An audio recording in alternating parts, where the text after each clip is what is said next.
స్కాంద పురాణంలో అరుణాచల క్షేత్రం గురించి చాలా గొప్పగా వర్ణించబడి ఉంది.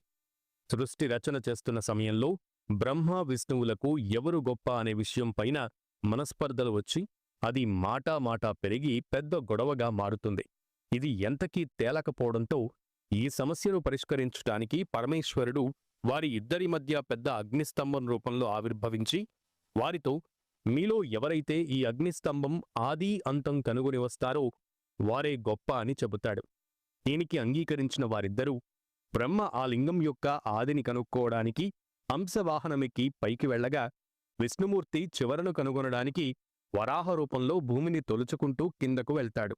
అలా వారి ప్రయాణం ఎన్నో యుగాల పాటు సాగుతుంది. కాని వారికి ఆ అగ్నిస్తంభం యొక్క ఆది అంతాలు మాత్రం తెలియవు. కొంత దూరం వెళ్ళాక ఈ లింగం యొక్క ఆద్యాంతాలను తెలుసుకోవడం అసాధ్యమని గ్రహించిన విష్ణుమూర్తి